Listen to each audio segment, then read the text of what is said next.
As Vaggie would still spare the child. In this alternate timeline, as soon as an exorcist saw her, she would point at Lute and say, "Why'd you spare that kid?"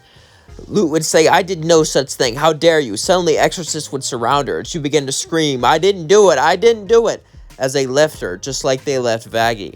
Lute would scream in agony. She would scream in pain, and she wanted to get revenge. She would just lay there, hurt, injured, not able to do anything. Eventually, Charlie would take care of her. Now, she hated Charlie more than anything. She was the princess after all. However, Lute was in no position to fight her at this moment. So, she simply let her heal her wounds and let her bring her in. She decided she was going to play Charlie, at least until she was fully healed. However, this did disgust her, as Charlie was extremely warm towards Lute. As a couple days passed, Lute would eventually be all fixed up. And Lute was surprised. Charlie was the enemy. She was the princess of hell, the princess of this place that deserves to be exterminated. Why? Why was she so kind to her? It didn't really make much sense. Lute was about to walk out as Charlie says, "Wait, where are you going?" "Away. You won't accept me for what I am." Charlie would say, "What are you?" "I'm a fallen angel." Lute said this, expecting Charlie to be angry, but then Charlie hugged her and said, "You had the guts to stand up. You had the guts to speak up for what you believe in. What are you talking about? The only way they would cast you down is if you did something they didn't like. You're welcome to stay here."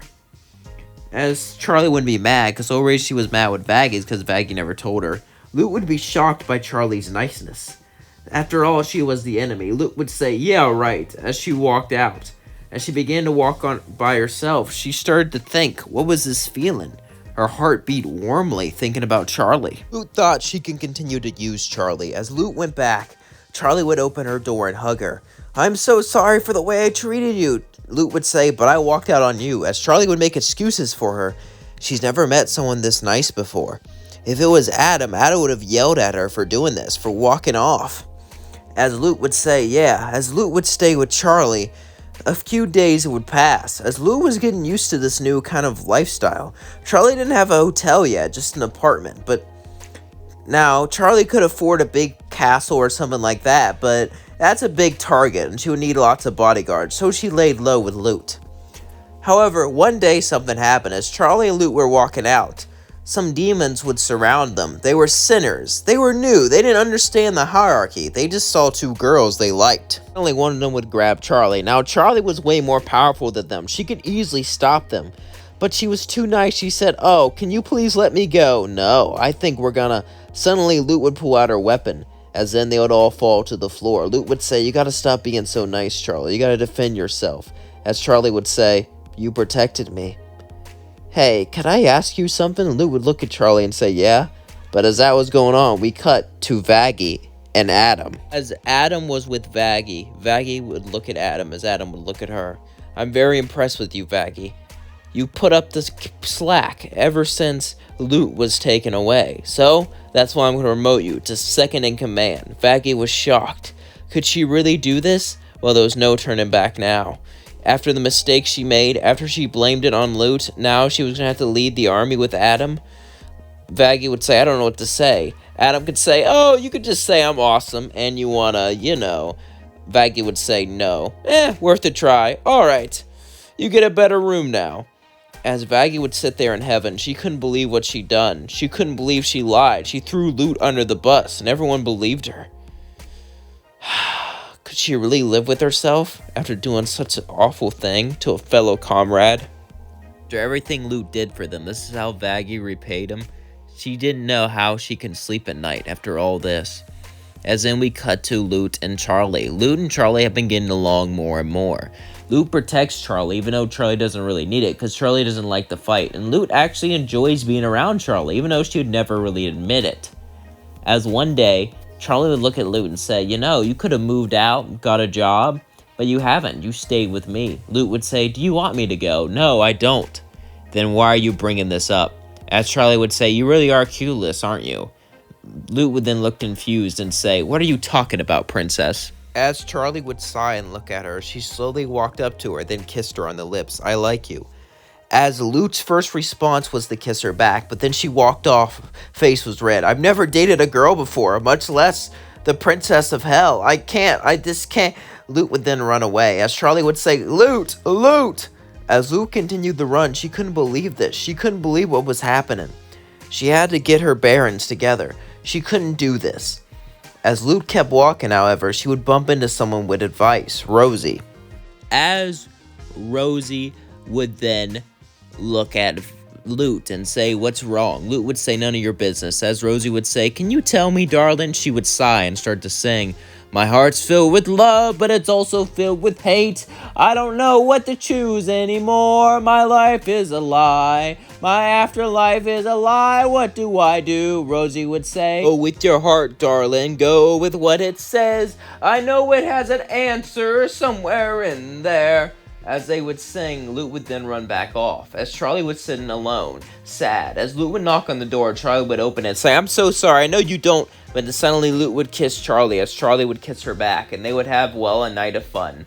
As the next day came, Charlie would then hug Lute and make her breakfast and say, "I love you, Lute." Lute would say, "I love you too, Charlie." As then Charlie and Lute together would start a hotel of redemption. This was a chance for Lute to make up for what she did, and this was a chance for Charlie to make more people happy. As then we cut to Vaggie and Adam. As Vaggie would be talking to Adam, she would say, "I can't take it anymore, sir. I did it. I'm the one who..." Adam would say, "You framed Lute, I know." Vaggie would say, "What? Then why did you..." "None of the others knew. Besides, explaining that would be a hassle." And Lute was way more confident than I was.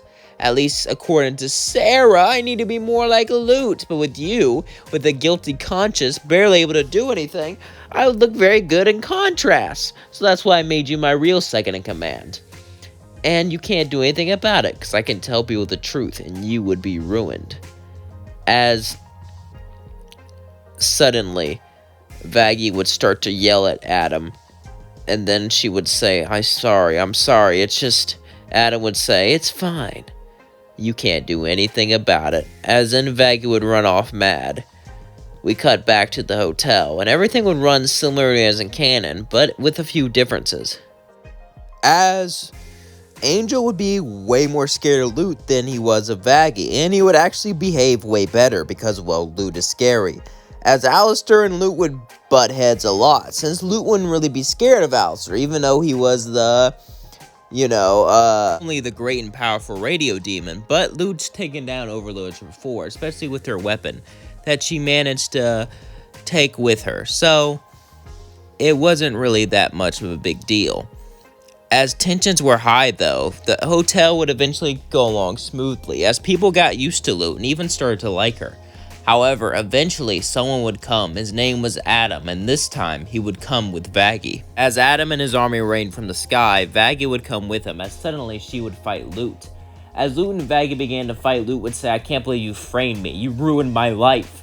Vaggie would say, "I did, and I'm sorry." As Lute would say, "What?" "I'm sorry," Vaggie would say. As they would stop fighting, "I never wanted any of this. I panicked, and I just said your name. I didn't think they would believe me. You were the second in command after all. I didn't mean for any of this to happen. I just... Lute and Vaggie would both look at each other. As Lute couldn't believe it, Vaggie apologized. The old her wouldn't have accepted her apology. She wouldn't have accepted what she's done. But now, she would walk over and hug her and say, "It's okay. You should go." Vaggie would say, "Really? Yeah." As Lute let Vaggie go, she would fly off. As then Lute would walk out and see Adam fighting Charlie, as it didn't look good for Charlie. As the battle continued, Adam started to win more and more and more. As suddenly, Vaggie would see this and begin to get angry, as she would sneak up behind Adam. As Adam said, "It's over, you cannot," as then suddenly he felt a sharp pain as he fell on the floor. As Vaggie said, "No one," as Lute would yell, "No one touches my Charlie!" As then Charlie would start to say, "Aw, you care about me that much," as Lute would blush. As then Adam would start to curse everyone out. As the exorcist left, he didn't have a caring friend like Lute. He threw Lute away. Vaggie didn't care. None of the other exorcists cared. Adam would disappear alone with no one. As Lute would have someone in her heart, Lute would have someone she loved more than anything, and that was Charlie. And their relationship has just truly begun. That is where we're going to leave things off. Don't forget to like, comment, and subscribe. And you can talk this video in the comments below. I really enjoyed making this video. I haven't done love stories in quite a long time because, well, they stopped getting views. I used to be Charlie X this person, Charlie X that person, then I just ran out of people, you know. So yeah, that's kind of why I kind of just stopped. But, you know, I saw this idea suggested. I can't remember who, I'm sorry. Type down if you suggested in this video and I'll pin it. But yeah, I just couldn't, you know, I couldn't come up with an idea. I just remembered that and I was like, hey, I'll just do this and I'll see how it goes. And I think it went well for me making it. I don't know if a lot of you guys will watch it though. So that's the question, and it's up to you. Don't forget to like, comment, subscribe, and share with all your friends, because that means a lot to me. And these videos are definitely interesting. I'm definitely enjoying these has-been content videos. I saw a video, what if Anakin was in a has-been hotel? So people are definitely, you know, making has-been hotel content videos like me. But not like, there's not a lot of what if videos. But, you know, I'm changing that. I've seen a few what if videos here and there, you know? That aren't mine, of course. Because look at my channel and things they've definitely started to change. So, yeah. Also, I'm thinking about getting a new PFP because I love my PFP. But, you know, it's probably time to change it. So, if you know how to make art or anything, let me know. I'm not going to pay you for it, though. I'll shout out your channel if you make me a PFP. I'll shout out your channel. You know, maybe if you have PayPal, maybe I'll pay you $10. Nothing, like, too big. But, yeah. Because, like, I'm not making a lot of money from YouTube. So, don't expect me to pay you a lot of money. You know what I mean? So, yeah, that'll just be my own little thing. So, yep, don't forget to like, comment, and subscribe. Let me know what you thought of this video in the comments below. I really enjoyed making it. I hope you enjoyed watching it. This video is definitely a fun thing. And do you enjoy romance videos? Do you enjoy my romance videos, or do you not? And if you enjoy my romance videos, what do you enjoy about them? I usually like to do LGBTQ plus ships because, you know, you gotta stand up for the community. Even though Pride Month's over, you know, you gotta stand up for it. And there's a lot of people out there who hate us for who we are. So, yeah. That's why I always do these ships, because I feel like these ships help us bring us closer together. And they're also just really cute. I like shipping people. I'll admit it. It's cute. Anyway, I hope you have a great day. Peace out. Love you.